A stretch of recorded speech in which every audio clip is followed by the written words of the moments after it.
Hello बच्चों, क्या हाल चाल और सब बढ़िया ना। चलिए, मैं उम्मीद करता हूँ कि आप लोग अच्छे होंगे और अच्छे से पढ़ाई कर रहे होंगे। तो मैं आप लोगों के बीच फिजिक्स 12th का जो है बहुत ही इम्पोर्टेंट क्वेश्चन का सीरीज लेकर आया हूँ, जो आप लोगों को 2023 के एग्ज़ाम में इससे जो है पूछे जाएंगे प्रश्न। और मैं उम्मीद करता हूँ कि 99% गारंटी है कि इससे ज़्यादा कहीं से प्रश्न नहीं रहेगा। तो बच्चों, बिना समय गवाए इसे जो है अच्छी तरह से आप इसकी तैयारी कर लें, ताकि आप लोगों को किसी प्रकार की परेशानी एग्ज़ाम में ना हो। तो चलिए स्टार्ट करते हैं। यहाँ दिया हुआ है बच्चों, यहाँ पे बताया जा रहा है, ध्यान से देखेंगे कि निर्देश पहले पढ़ ले बच्चों। निर्देश में दिया है कि निम्न प्रश्नों में एक सही उत्तर है, दिए गए विकल्पों में से सही विकल्प पर निशान लगाना है। यानी कि आपको प्रश्न दिया रहेगा और उसमें 4 ऑप्शन दिए रहेंगे, 4 में से एक सही होगा, उसे हमें सेलेक्ट करना है। तो चलिए, प्रश्न नंबर 1 है, किसी बिंदु पर विद्युत तीव्रता होती है। बच्चों, विद्युत तीव्रता का डिफिनीशन होता है E बराबर एफ बाई क्यू नॉट। जैसा कि हमने इसका डिफिनीशन बताया कि प्रति एकांक परीक्षण आवेश पर लगने वाले बल के परिमाण को विद्युत क्षेत्र की तीव्रता कहते हैं। तो बच्चों, ऐसा वाला ऑप्शन कहाँ दिख रहा है? तो ऑप्शन नंबर बी हमारा आंसर हो जाएगा और ये हमारा करेक्ट आंसर है।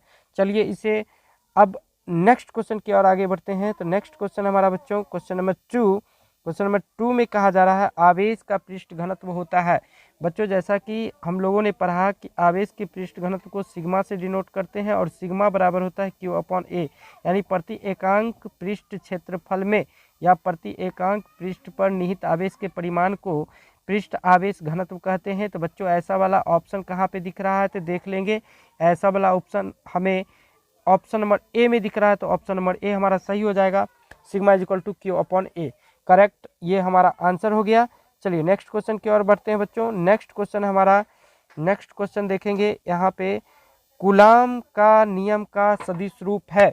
बहुत ही इंपॉर्टेंट क्वेश्चन है बच्चों, बहुत ही इंपॉर्टेंट। ये क्वेश्चन जो है एक बार बोर्ड में पूछा भी गया है, तो सो दैट ये क्वेश्चन बहुत ही इंपॉर्टेंट है बच्चों। तो इसमें कूलाम नियम का सदिश रूप यानी कि मैग्नीट्यूड और डायरेक्शन दोनों को एक साथ मिलाकर पूछा जा रहा है, यानी कि वेक्टर क्वांटिटी में हमें यहाँ पे रिप्लाई देना है बच्चों। तो यहाँ पे F vector is equal to होता है बच्चों K Q two upon R square into R cap. बच्चों, याद आया कुछ? यहाँ पे मॉड आर वेक्टर का स्क्वायर लिखते थे और आर कैप लिखते थे। बच्चों, अगर आर कैप के बदले हम लिख लें R cap is equal to होता है बच्चों क्या? R vector upon mod R vector, और यहाँ पे मॉड आर वेक्टर को मॉड आर वेक्टर स्क्वायर से गुना करेंगे तो मॉड आर क्यू हो जाएगा। तो बच्चों, इस तरह से हमारा रिजल्टेंट यानी कि फाइनल रिजल्ट जो आ रहा है बच्चों, वो आ रहा है वेक्टर फॉर्म में। ध्यान देंगे, यहाँ पे हमारा जो फाइनल रिजल्ट आ रहा है बच्चों, F vector is equal to K Q1 Q2 upon mod R vector का Q इंटू आर वेक्टर। तो ऐसा वाला ऑप्शन देख लेंगे बच्चों, कहाँ पे है?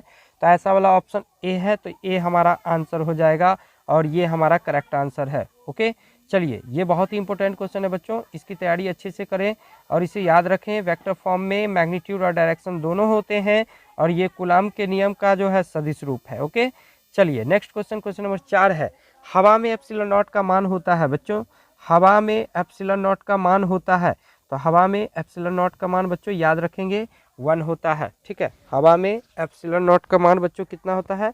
1 होता है। नेक्स्ट क्वेश्चन है बच्चों, नेक्स्ट क्वेश्चन की ओर चलेंगे। क्वेश्चन नंबर 5, विद्युत फ्लक्स का एसआई मात्रक होता है। तो बच्चों, विद्युत फ्लक्स का एसआई मात्रक यहाँ पे हो जाएगा, ऑप्शन ए दिया है ओम मीटर, ऑप्शन बी है एम्पियर मीटर। बच्चों, यहाँ पे देखेंगे ऑप्शन नंबर सी, ये हमारा आंसर हो जाएगा correct answer, volt meter. Okay, चलिए नेक्स्ट क्वेश्चन, मात्रक और बीमा से संबंधित बच्चों एक क्वेश्चन बहुत ही इम्पोर्टेंट रूप से पूछे ही जाते हैं, हर साल पूछे जाते हैं बच्चों। तो इसकी तैयारी आप लोग जो है जितने भी एसआई यूनिट वगैरह है तो इसे अच्छे तरह से याद कर लेंगे।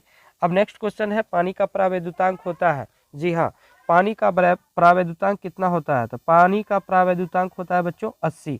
ठीक है, तो ये ऑप्शन नंबर ए हमारा सही हो जाएगा। ओके, चलिए नेक्स्ट क्वेश्चन है बच्चों, यहाँ पूछा जा रहा है कि 1/4 पाई एप्सिलॉन नॉट का मान होता है। बच्चों, 1/4 पाई एप्सिलॉन नॉट जो होते हैं 1/4πε0। ये जो होते हैं बच्चों के बराबर होते हैं। के मतलब यहाँ कूलम नियतांक से है और कूलम नियतांक का मान बच्चों 9 × 10⁻9 न्यूटन मीटर स्क्वायर प्रति कूलम स्क्वायर के बराबर होता है। तो बच्चों यहाँ पर हमारा ये ऑप्शन सही हो जाएगा, ऑप्शन नंबर ए। चलिए नेक्स्ट क्वेश्चन की ओर बढ़ते हैं बच्चों। क्वेश्चन नंबर 9, गुरुत्वाकर्षण बल और विद्युतीय बल का अनुपात होता है। बच्चों यहाँ पे पूछा जा रहा है कि गुरुत्वाकर्षण बल और विद्युतीय बल का अनुपात होता है। तो बच्चों यहाँ पे हो जाएगा हमारा 10⁻42 यानी कि 10⁻42। बच्चों यहाँ पर हमारा ये करेक्ट, एक मिनट बच्चों, गुरुत्वाकर्षण बल और विद्युतीय बल तो इसका हो जाएगा बच्चों, ऐसे निकाल लें, दो इलेक्ट्रॉनों के बीच में। चलिए निकाल के बताते हैं बच्चों। यहाँ पे हम ले लेते हैं, यहाँ पे बच्चों ले लेते हैं m1, यहाँ पे ले लेते हैं m2 और ये बच्चों इलेक्ट्रॉन है। इलेक्ट्रॉन पर के मास कितने होते हैं बच्चों? 9.1 × 10⁻31 और यहाँ हो जाएगा -31। तो माइनस हो जाएगा बच्चों कितना? तो क्या हो जाएगा? -62 अपॉन नीचे में हो जाएगा बच्चों 16 दूना 32, यानी कि आंसर हो जाएगा बच्चों यहाँ पे 10⁻42 आंसर हो जाएगा बच्चों यहाँ पे। चलिए नेक्स्ट क्वेश्चन है क्वेश्चन नंबर 9, कथा गुरुत्वाकर्षण बल और विद्युतीय बल का अनुपात होगा। तो यहाँ पर बच्चों 4 ऑप्शन दिए हुए हैं, 9.8, 10⁹, 10⁻42 एंड 10⁻42।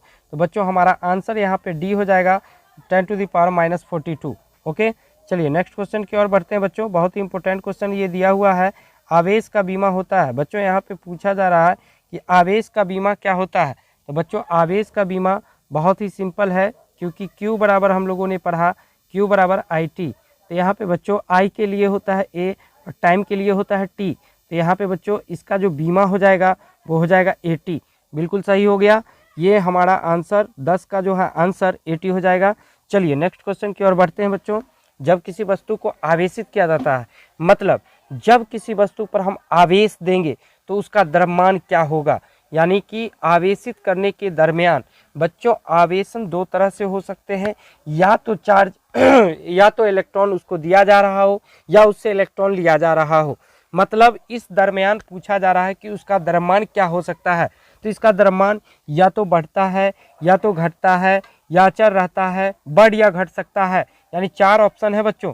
पहला ऑप्शन है कि बढ़ता है, ऑप्शन बी है घटता है, उसके बाद है सी अचर रहता है, बढ़ या घट सकता है। बच्चों यहाँ पे ये नहीं बताया जा रहा है कि इलेक्ट्रॉन लिया जा रहा है या दिया जा रहा है, केवल ये कहा जा रहा है कि जब किसी वस्तु को आवेशित किया जाता है तो उसका द्रव्यमान क्या होगा। तो बच्चों हम यहाँ पे मारेंगे ऑप्शन डी और ये एकदम करेक्ट आंसर है, बढ़ या घट सकता है। चलिए नेक्स्ट क्वेश्चन की ओर बढ़ते हैं। क्वेश्चन नंबर 12 है, आवेशी चालक की स्थितिज ऊर्जा होती है। चलिए ये संधारित्र चैप्टर से जो है क्वेश्चन उठाया गया है बच्चों। तो इसमें हम पढ़ाए थे कि किसी आवेशी चालक की जो स्थितिज ऊर्जा होती है बच्चों वो होता है 1/2 CV², यानी कि U = 1/2 CV²। तो ऐसा वाला ऑप्शन जहाँ पे है बच्चों वही हमारा करेक्ट आंसर हो जाएगा। तो ऑप्शन नंबर बी है, एकदम करेक्ट आंसर है। चलिए 12 नंबर तक हो गया। अब नेक्स्ट क्वेश्चन की ओर बढ़ते हैं बच्चों। नेक्स्ट क्वेश्चन है हमारा, नेक्स्ट क्वेश्चन में कहा जा रहा है कि एक फराडे बराबर होता है। बच्चों फराडे जो होती है धारिता की मात्रक होती है, ये धारिता का मात्रक होता है और धारिता बराबर जो होता है C = Q/V होता है। यानी कि Q का अगर हम मात्रक ले तो कूलाम और इसका मात्रक वोल्ट, तो इस तरह से इसका मात्रक हो जाएगा बच्चों कूलाम प्रति वोल्ट। ठीक है, चलिए नेक्स्ट क्वेश्चन की ओर बढ़ते हैं बच्चों। नेक्स्ट क्वेश्चन हमारा है कि किसी समांतर पट्टी के बीच एकांक आयतन में निहित ऊर्जा होती है। यानी किसी समांतर पट्टी के बीच एकांक आयतन में निहित ऊर्जा क्या होगी। बच्चों इसको हम डिफाइन किए थे ऊर्जा घनत्व के रूप में, और याद हो तो ऊर्जा घनत्व जो है यहाँ पे हो जाएगा बच्चों 1/2 ε0 E²। ठीक है बच्चों, तो ये हमारा करेक्ट आंसर हो जाएगा ऑप्शन नंबर एक मिनट बच्चों, यहाँ पे जो है क्या पूछा जा रहा है, किसी समांतर पट्टी के बीच एकांक आयतन में निहित ऊर्जा। बच्चों तो हमने पढ़ा था ऊर्जा का प्रति एकांक आयतन में जो निहित ऊर्जा होती है उसे ऊर्जा घनत्व कहते हैं, और ऊर्जा घनत्व को U से डिनोट किया जाता है। U बराबर होता है बच्चों half epsilon not E square. तो यहाँ पे हमारा ऑप्शन हो जाएगा बच्चों ऑप्शन नंबर ए, बिल्कुल सही है। चलिए अब नेक्स्ट क्वेश्चन की ओर बढ़ते हैं बच्चों। यहाँ पे कहा जा रहा है कि 64 समरूप बूंदे जिनमें प्रत्येक की धारिता 5 माइक्रोकुलम है मिलकर बड़ा एक बूंद बनाते हैं, बड़े बूंद की धारिता क्या होगी। बहुत ही लाजवाब क्वेश्चन है बच्चों, वैसे इसका आंसर बी होगा बच्चों। वैसे मैं बता दूं कि यहाँ पे 64 समरूप बूंदे हैं जिनमें प्रत्येक की धारिता 5 माइक्रोफैराडे है, यानी कि एक एक बूंद का जो है धारिता बता रहा है कि 5 माइक्रोफैराडे है, और 64 समरूप बूंदे हैं, 64 समरूप बूंदे हैं जो जिसे मिलाकर एक बड़ा जो है बूंद बनाया गया है, उसकी धारिता बतानी है।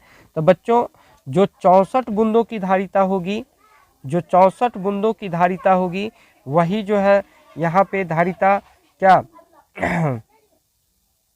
एक मिनट, यहाँ पे बच्चों एक बात कर लेते हैं, क्योंकि यहाँ बूंद जो है किसके समान होगा बच्चों, गोला की तरह। ठीक है, यहाँ पे 64 ऐसे ऐसे बहुत से गोले हैं जिसको मिलाकर एक बड़ा सा गोला बनाया गया है। ठीक है बच्चों, इस बड़े गोले की धारिता पूछा जा रहा है। तो बच्चों एक बात यहाँ समझ लो, यहाँ पे एक बात यहाँ समझ लो कि यहाँ पे अगर हम ऐसा कह लें कि बड़े गोले की त्रिज्या कैपिटल आर हो तो इसकी आयतन क्या हो जाएगी बच्चों, 4/3 pi R cube is equal to 64 छोटे गोले का आयतन।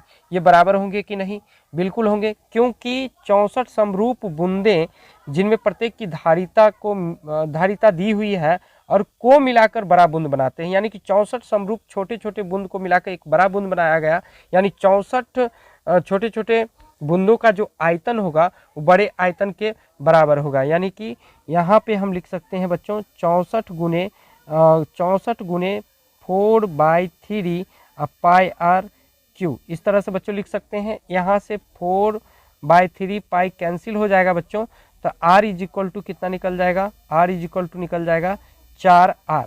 ठीक है बच्चों, अब यहाँ पे हम c बराबर क्या पढ़े हैं, c बराबर पढ़े हैं बच्चों 4 pi epsilon naught into r। ठीक है बच्चों, बड़े चालक की धारिता निकालनी है बच्चों। यहाँ पर देखेंगे 4 pi epsilon naught into r। अब बच्चों यहाँ पे ये बताएंगे कि r का वैल्यू क्या है, तो बच्चों यहाँ पे r का वैल्यू हो गया 4 pi epsilon naught into r। यहाँ पे r है 4r, तो यहाँ पे बच्चों कितना हो जाएगा 4r। यहाँ पे बच्चों 4 चौका कितना हो जाएगा 16, 4 यहाँ पे बच्चों इसको इधर मिला लेते हैं, तो यहाँ पे हो जाएगा 4 pi epsilon naught into small r। ठीक है बच्चों, इंटू स्मॉल r, इंटू में कितना हो जाएगा बच्चों 4। ठीक है, एक 4 को इधर रख लेते हैं बच्चों। यहाँ पे ध्यान से देखें तो ये एक छोटे गोले का, एक छोटे बूंद का जो है धारिता को डिनोट कर रहा है। तो छोटे बूंद की धारिता कितनी थी बच्चों 5 माइक्रोफैराडे। 5 को 4 से गुना कर लेंगे बच्चों, 5 चौक कितना हो जाएगा बच्चों 20। समझ में आया। चलिए नेक्स्ट क्वेश्चन की ओर बढ़ते हैं। तो बच्चों इसका आंसर यानी 64 समरूप बूंदे जिसे मिलाकर मिलाकर एक बड़ा सा बूंद बनाया गया है, उसकी धारिता पूछा जा रहा था। तो बच्चों हमने बताया कि यहाँ पे इसकी धारिता कितनी हो जाएगी 20 माइक्रोफैराडे। ठीक है, चलिए क्वेश्चन नंबर नेक्स्ट आगे की ओर बढ़ते हैं बच्चों। नेक्स्ट क्वेश्चन हमारा है विद्युत धारिता का मात्रक होता है।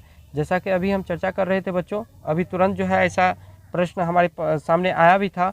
विद्युत धारिता का मात्रक जो होता है फैराडे होता है, जो एक फैराडे जो है 1 कूलम प्रति वोल्ट के बराबर होता है। ठीक है बच्चों, तो हमारा ऑप्शन सी सही हो जाएगा। वांडी ग्राफ जनित्र एक ऐसी युक्ति है जो उत्पन्न करता है बच्चों, वांडी ग्राफ जनित्र जो है एक ऐसी युक्ति है जो कई लाख वोल्टेज का विभवांतर उत्पन्न करता है, यानी कि इसका ऑप्शन हो जाएगा सी, उच्च वोल्टता उत्पन्न करती है। ठीक है बच्चों, चलिए नेक्स्ट क्वेश्चन की ओर बढ़ते हैं। नेक्स्ट क्वेश्चन है विद्युत विभव होता है। बच्चों विद्युत विभव का डिफिनीशन है कि किसी बिंदु आवेश को, या ऐसे कह लें कि परीक्षण आवेश को अनंत से किसी एक बिंदु तक लाते हैं, तो उसे वहां तक लाने में जितना कार्य किया जाता है वही किया गया कार्य विद्युत विभव का परिमाण होता है, यानी कि V बराबर हो जाता है बच्चों W/Q0। यहाँ पे बच्चों ऐसा सूत्र कहाँ दिख रहा है, तो ऑप्शन नंबर बी में, तो ये हमारा आंसर हो जाएगा ऑप्शन नंबर बी। अब पूछा जा रहा है कि आर त्रिज्या की पृथ्वी की धारिता होगी। तो बच्चों पृथ्वी जो होती है गोला के समान होती है। पृथ्वी कैसी होती है बच्चों, गोला के समान। अब इसकी जो है हमसे पूछा जा रहा है कि इसकी जो है धारिता, इसकी धारिता क्या होती है बच्चों। जैसा कि हम लोग जानते हैं कि 4 pi epsilon naught into R होती है बच्चों। अगर मैं इसको ऐसे लिख दूं, अगर ऐसे लिख दूं r by 1/4 pi epsilon not, तो क्या बच्चों ये k के बराबर होगा, k के बराबर होगा, यानी कि r बाई कितना हो जाएगा k। तो इस तरह से हमारा आंसर हो जाएगा ऑप्शन नंबर बी। ओके, चलिए नेक्स्ट क्वेश्चन की ओर बढ़ते हैं बच्चों। नेक्स्ट क्वेश्चन है हम लोगों का, यहाँ पे बताया जा रहा है कि आवेश का एसआई मात्रक। सो सिंपल क्वेश्चन है बच्चों। आवेश का एसआई मात्रक सभी को पता है, सभी बच्चे जानते हैं कि कूलम होता है, तो ऑप्शन नंबर यहाँ सी सही हो जाएगा। ओके, चलिए नेक्स्ट क्वेश्चन है बच्चों, कूलम के नियम हैं। तो यहाँ पे कूलम के कितने नियम बताए गए हैं, तो 2 नियम बताए गए हैं। यहाँ ऑप्शन नंबर बी हमारा सही हो जाएगा। अब नेक्स्ट क्वेश्चन है, किसी घिरे हुए बंद पृष्ठ पर विद्युतीय फ्लक्स भीतर स्थित आवेश का होता है। बच्चों ये पता हो तो ये जो है एक नियम है, एक प्रमेय है जिसे हम गॉस का प्रमेय कहते हैं, जिसे हम गॉस का प्रमेय कहते हैं। गॉस प्रमेय बताता है कि किसी बंद तल से घिरे हुए पृष्ठ, किसी घिरे हुए बंद पृष्ठ से विद्युतीय फ्लक्स जो होते हैं, संबद्ध होते हैं, वो फाई = होते हैं क्यू अपॉन एप्सिलॉन नॉट, यानी कि एप्सिलॉन नॉट का कुल आवेश का 1/एप्सिलॉन नॉट गुना होता है। तो बच्चों यहाँ पे हो जाएगा 1/एप्सिलॉन नॉट गुना, ऑप्शन नंबर ए हमारा सही हो जाएगा।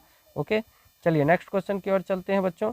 नेक्स्ट हमारा क्वेश्चन है, नेक्स्ट क्वेश्चन में कहा जा रहा है किसी चालक की धारिता होती है। बच्चों किसी चालक की धारिता जो होती है सी, और सी बराबर होता है Q/V। तो यहाँ पे ऑप्शन देखेंगे कि कौन सा ऑप्शन सही होगा, तो यहाँ पे हो जाएगा ए, यानी कि ऑप्शन नंबर ए हमारा सही है। चलिए नेक्स्ट क्वेश्चन की ओर चलते हैं बच्चों।